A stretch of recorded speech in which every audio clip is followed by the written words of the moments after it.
Genèse 15, verset 9, nous avons un texte extraordinaire. Et l'Éternel lui dit, prends une génisse de 3 ans, une chèvre de 3 ans, un bélier de 3 ans,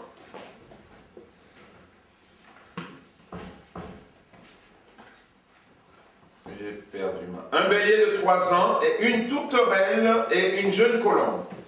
Abraham prit tous ces animaux, les coupa par le milieu et mit chaque morceau l'un vis-à-vis de l'autre.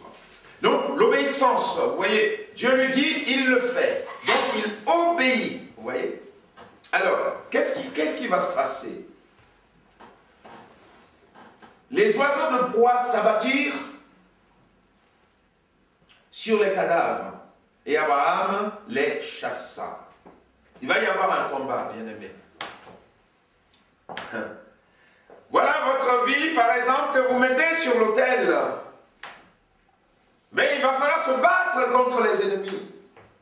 Voilà, vous commencez à venir aux réunions, vous commencez à lire la parole de Dieu, vous commencez à vous intéresser à ce qui est de Dieu. Mais il y a les ennemis qui vont venir.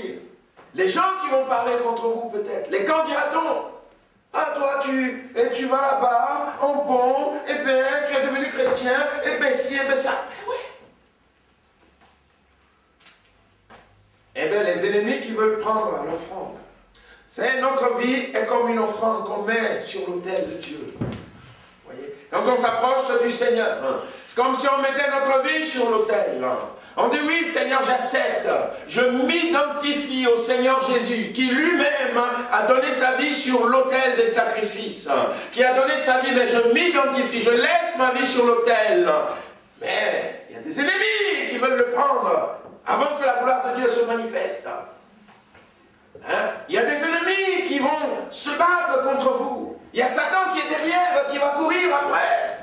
Un peu comme Pharaon qui a couru après le peuple pour essayer de les exterminer. Vous voyez? Mais à moins d'être éveillé. Alléluia. Et de chasser ces mauvaises pensées qui vont venir m'agresser. Et de les chasser. Que le voleur ne vienne pas voler l'offrande de ta vie que tu offres au Seigneur. Amen. Que le voleur ne vienne pas le prendre, bien-aimé. Sois vigilant, sois vigilante. Et sois déterminé. Vous voyez? Et alors, ben, il était patient. Si vous n'êtes pas patient, vous ne pouvez pas avoir cette révélation, bien-aimé. Parce que là, c'est au coucher du soleil. Vous voyez, la Bible nous dit au verset 12, au coucher du soleil, un profond sommeil tomba sur Abraham. Et voici une grande frayeur et une grande obscurité vint l'assaillir. Et l'Éternel dit, Abraham, Amen. Donc, il dut être patient. Nous, on veut les choses, tiens, McDonald's. Allez, hop, Dieu, allez, mais alors Dieu, qu'est-ce que tu fais là? Oh, non, mais oh. Ça fait 5 minutes que j'ai prié, quand même, j'ai pas la réponse. Oh Dieu, mais oh là là, qu'est-ce que tu fais? Mais non, oh. Un peu de patience. Un peu de patience. Vous voyez? On est dans le monde, voilà, tout va vite, tac, tac, tac, et on veut que Dieu soit. On met la carte, tac, tac, tac, on fait le code, il faut que les billets sortent. Et Dieu dit non.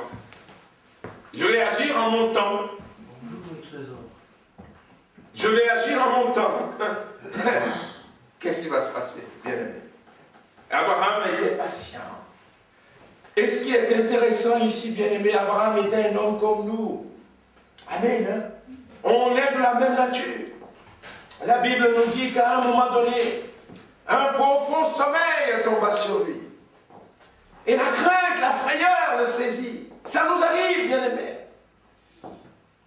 Des moments où on somnole un petit peu, où on n'est pas bien réveillé. Des moments où on est saisi par une peur, une crainte, vous voyez. Mais là, la Bible nous dit quoi?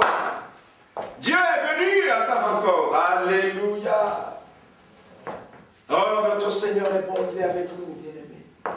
Et il sait quand on ne va pas bien, quand on est comme là, en train de défaillir, et il vient nous rencontrer. Alors si je veux que Dieu se révèle à moi, eh bien il faut que je sois prêt. Amen. Il faut que je sois prêt à obéir, tout simplement. Quand il me dit la chose, je sais qu'elle vient de Dieu. Méfiez-vous des voix que vous entendez à gauche, à droite. Vérifiez tout d'après la parole de Dieu. Elle ne trompe pas, hein? C'est important, bien-aimé. Parce qu'on parle de révélation, alors il y a tellement de gens, j'ai eu telle révélation. Ah bon, elle est où? La révélation. Et ils vont te sortir quelque chose de farfelu. Ouh. Moi, j'écoute les révélations de la parole de Dieu. J'écoute pas autre chose. Hein? C'est la parole de Dieu qui est ma révélation. Si Dieu t'a dit quelque chose de spécifique, de particulier, bon, c'est peut-être lié à ta vie. Eh bien, que Dieu soit béni. Et que Dieu te conduise. Mais il faut qu'on fasse très attention de toutes sortes de gens qui vont avoir toutes sortes de révélations, mais qui ne seront pas en accord avec la parole de Dieu. Hein? Prenez garde à cela, vérifiez tout d'après la parole du Seigneur. Amen. Hein? Amen. Si vous avez des doutes, si vous voulez qu'on en parle, il n'y a aucun problème, je serai disposé à en parler. Donc, le cœur de la révélation, on l'a dit, c'est ce désir. Seigneur, ne passe pas loin de moi. Alléluia. Viens dans ma maison. Amen. Ça, c'est le cœur de la révélation. On a dit, un, il faut être prêt à quitter quand il va nous demander. Deux, il faut être prêt à croire. Trois, il faut être prêt à donner, à se donner. Quatre, prêt à accepter le plan de Dieu. Et cinq, prêt à obéir à ce que le Seigneur va nous dire. Maintenant, la révélation, elle n'est pas statique. On est appelé aussi à grandir dans la révélation. Vous voyez, hein? Quand nous regardons dans Genèse 17, la Bible dit, lorsqu'Abraham fut âgé de 99 ans, l'Éternel apparut à Abraham et lui dit, je suis le Tout-Puissant. C'est à ce moment-là que Dieu va se révéler en tant que Dieu, le Tout-Puissant. Vous voyez? C'est à ce moment-là qu'il va avoir cette révélation. Mais quand vous regardez dans Exode, chapitre 6, verset 3, vous allez voir que Dieu va dire à Moïse, je suis l'Éternel. Je suis apparu à Abraham, à Isaac et à Jacob comme le Dieu Tout-Puissant. Mais je n'ai pas été connu d'eux sous le nom de l'Éternel. Ça veut dire quoi? Eh bien, on n'aura pas sur cette terre toute la révélation. On aura les choses que Dieu va nous révéler par rapport à ce plan qu'il a prévu pour nous. Amen. Mais on n'aura pas toute la révélation. Abraham n'avait pas toute la révélation. Dieu s'est montré en tant que Dieu Tout-Puissant, mais il ne connaissait pas qu'il était je suis, l'Éternel je suis. Dieu ne s'est pas révélé en ce nom. Vous voyez? C'est pour vous alerter, pour vous faire comprendre qu'il n'y a pas un homme sur la terre qui va dire, mais ça y est, moi j'ai toute la révélation de Dieu, je suis celui qui a reçu tout de la part de Dieu. Non. Dieu est infini. Comment toi qui es fini, tu vas le connaître entièrement? C'est impossible. Donc, au cours de notre vie, Dieu va continuer à se révéler à nous. Hein? On n'en a pas fini avec la révélation. Hein? Dieu va continuer à se révéler à nous. Tant que moi je désire le connaître, eh bien, il va continuer à se manifester jour après jour. Vous voyez? Hein? Donc, la révélation va nous suivre jusqu'au jour où nous serons dans la gloire.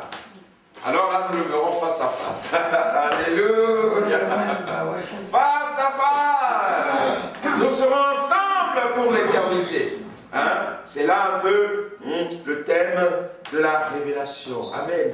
Pour conclure, juste deux versets que je mets comme face à face, hein, pour conclure. Et il y a un verset que vous connaissez par cœur, Apocalypse 3, verset 20. Vous le connaissez par cœur? Hein, vous le connaissez, mais vous ne savez pas que ça se trouve là-bas, peut-être pour certains. Voici, je me tiens à la porte et je frappe. Si quelqu'un entend ma voix et ouvre la porte, j'entrerai chez lui. Je souperai avec lui et lui avec moi. Donc on voit le Seigneur qui est à l'extérieur de ma vie, qui frappe, en disant, ma fille, est-ce que tu veux m'ouvrir la porte? Et le verset qui va être en face de cela, on le trouve dans Jérémie chapitre 29, verset 13. Nous avons un texte glorieux.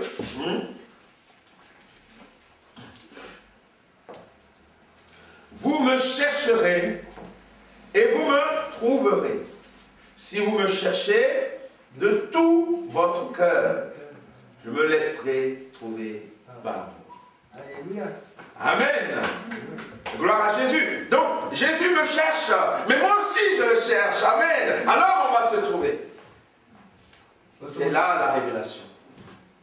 Les deux ensemble, alors mes yeux s'ouvrent. Vous voyez? Et je rencontre mon Seigneur.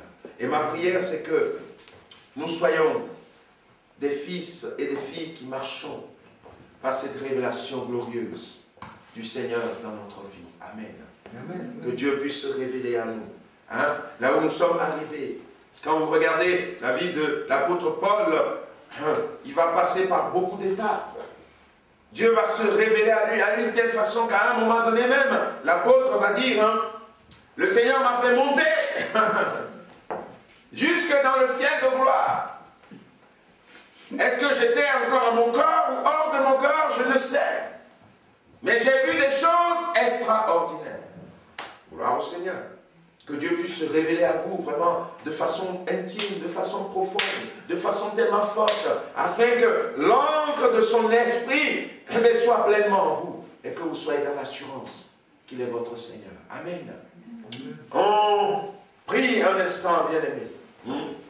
On peut se lever ensemble et on demande ensemble au Seigneur ce matin. Seigneur, révèle-toi encore. Alléluia. Révèle-toi dans ma vie encore.